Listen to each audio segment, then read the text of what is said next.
Assalamualaikum warahmatullahi wabarakatuh. Perkenalkan, saya Nisa Anastasia dari kelas PAI 4D dengan nomor urut NIM 2212101126. Di sini saya akan menjelaskan mengenai evaluasi kurikulum. Baik, untuk yang pertama saya akan membahas mengenai definisi evaluasi kurikulum. Pengertian dari evaluasi adalah penerapan prosedur ilmiah yang sistematis untuk menilai rancangan, implementasi, dan efektivitas suatu program. Sedangkan, pengertian kurikulum adalah seperangkat rencana dan pengaturan mengenai tujuan, isi, dan bahan pelajaran, serta cara yang digunakan sebagai pedoman penyelenggaraan kegiatan pembelajaran untuk mencapai tujuan pendidikan tertentu. Jadi, bisa dikatakan bahwa evaluasi kurikulum adalah proses penerapan prosedur ilmiah untuk mengumpulkan data yang valid dan reliable untuk membuat keputusan tentang kurikulum yang sedang berjalan atau telah dijalankan. Evaluasi kurikulum ini dapat mencakup keseluruhan kurikulum atau masing-masing komponen kurikulum, seperti tujuan, isi, atau metode pembelajaran yang ada di dalam kurikulum tersebut. Sederhananya, evaluasi kurikulum ini bisa disamakan dengan penelitian, karena evaluasi kurikulum menggunakan penelitian yang sistematik, menerapkan prosedur ilmiah, dan metode penelitian. Perbedaan antara evaluasi dan penelitian terletak pada tujuannya. Evaluasi bertujuan untuk mengumpulkan, menganalisis, dan menyajikan data untuk bahan penentuan keputusan mengenai kurikulum apakah akan direvisi atau diganti. Sedangkan penelitian memiliki tujuan yang lebih luas dari evaluasi, yaitu mengumpulkan, menganalisis, dan menyajikan data untuk menguji teori atau membuat teori baru. Pembahasan selanjutnya yaitu tujuan evaluasi kurikulum. Tujuan dari evaluasi kurikulum yaitu yang pertama, menyediakan informasi mengenai pengembangan dan pelaksanaan kurikulum sebagai masukan bagi pengambilan keputusan. Artinya, evaluasi akan membantu para pengambil keputusan berdasarkan berbagai informasi mengenai kegiatan yang dilakukan dalam proses pengembangan kurikulum, pelaksanaan kurikulum, dan pelaksanaan evaluasi kurikulum. Yang kedua, menentukan tingkat keberhasilan dan kegagalan suatu kurikulum serta faktor-faktor yang berkontribusi dalam suatu lingkungan tertentu. Artinya, evaluasi akan memberikan judgement kepada kriteria keberhasilan atau kegagalan terhadap apa yang terjadi. Yang ketiga, mengembangkan berbagai alternatif pemecahan masalah yang dapat digunakan dalam upaya perbaikan kurikulum. Artinya, evaluasi akan memberikan solusi tindakan yang akan dilakukan sebagai upaya perbaikan. Yang keempat, yaitu memahami dan menjelaskan karakteristik suatu kurikulum dan pelaksanaan suatu kurikulum. Artinya, evaluasi akan memberikan pertimbangan mengenai keberhasilan atau kegagalan suatu kurikulum. Selanjutnya yaitu pembahasan mengenai fungsi evaluasi kurikulum. Fungsi yang pertama yaitu perbaikan, di mana evaluasi yang dilakukan bertujuan untuk memperbaiki isi program, pelaksanaan, dan evaluasi itu sendiri. Yang kedua, itu penempatan. Dalam arti, evaluasi kurikulum ditujukan untuk melihat hasil pembelajaran, di mana peserta didik yang mengikuti program kurikulum dalam bentuk pembelajaran akan dipetakan dalam kelompok tinggi, sedang, dan rendah. Hal ini sangat penting guna menilai dan mengembangkan kualitas dan kesesuaian kurikulum dengan kebutuhan peserta didik. Yang ketiga yaitu penyebaran. Evaluasi kurikulum dilaksanakan dalam rangka memberikan perlakuan secara merata pada setiap satuan pendidikan dan jenjang pendidikan untuk semua daerah, baik perkotaan, perdesaan, bahkan daerah terpencil sekalipun. Tujuannya agar kurikulum yang baru seperti KBK atau kurikulum berbasis kompetensi betul-betul teruji oleh semua kondisi dan karakteristik sistem pembelajaran sebagai wujud implementasinya di lapangan. Yang keempat, yaitu penelitian dan pengembangan. Evaluasi kurikulum dilaksanakan guna melihat dampak atau perubahan-perubahan yang terjadi di masyarakat. Apakah kurikulum tersebut dapat diterima atau masih perlu direvisi bahkan dikembangkan. Hal ini sangat penting guna mengontrol implementasi KBK di seluruh tanah air.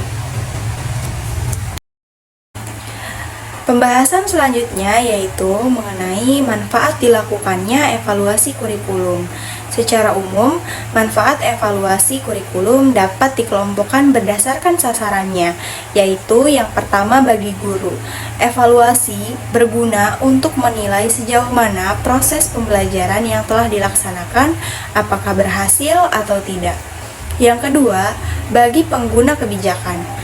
Evaluasi kurikulum berguna untuk menilai sejauh mana kurikulum itu telah dilaksanakan oleh semua sekolah, apakah berhasil atau tidak. Yang ketiga, bagi orang tua dan masyarakat. Evaluasi kurikulum berguna untuk menilai dan mengukur sejauh mana kurikulum yang telah dilaksanakan itu menunjukkan hasil yang nyata sesuai dengan harapan dan aspirasi para orang tua dan masyarakat. Selain itu, ada juga pendapat lain mengenai manfaat daripada evaluasi kurikulum, yaitu yang pertama, untuk mengetahui sejauh mana keuntungan dan kelemahan dari tujuan yang telah dicapai. Yang kedua, yaitu untuk mengambil keputusan antara menerima, merevisi, dan menolak program yang sudah dibuat. Yang ketiga, yaitu untuk menyaring data guna mendukung keputusan yang diambil. Selanjutnya, yaitu langkah-langkah evaluasi kurikulum. Ada beberapa pendapat terkait dengan langkah-langkah evaluasi kurikulum. Namun, pada umumnya mencakup merancang, melakukan persiapan, mengumpulkan informasi, menganalisis, membuat konklusi, membuat rekomendasi, dan memanfaatkan hasil evaluasi. Sementara itu, pendapat lain menjelaskan bahwa tahapan pelaksanaan evaluasi kurikulum adalah yang pertama, mempelajari kurikulum yang sudah ada. Yang kedua, menuliskan latar belakang atau alasan mengapa kurikulum itu perlu dievaluasi. Yang ketiga, menentukan apa yang ingin diketahui dan menuliskan pertanyaan evaluasi. Yang keempat, membuat rancangan evaluasi. Yang kelima, mengumpulkan informasi atau data. Yang keenam, menganalisis informasi atau data. Yang ketujuh, merumuskan kesimpulan. Kedelapan, menginformasikan hasil. Dan yang kesembilan, memanfaatkan hasil untuk merevisi kurikulum.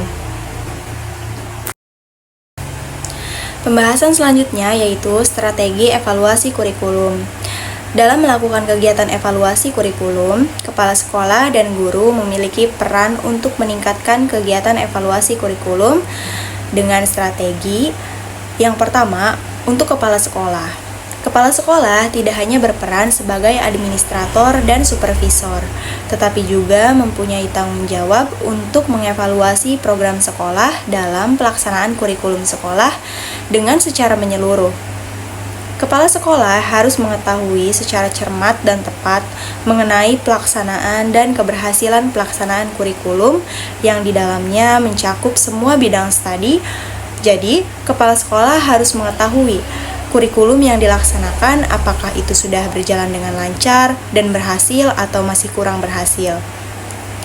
Apabila pelaksanaan kurikulumnya kurang berhasil, maka kepala sekolah dengan guru untuk mencarikan solusi atau upaya dalam melakukan perbaikan kurikulum.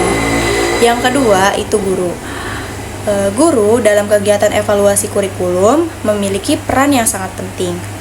Peran guru yakni menilai siswanya untuk mengetahui perkembangan dalam pelaksanaan proses belajar mengajar. Apakah siswa itu sudah berhasil dalam mencapai target atau masih kurang.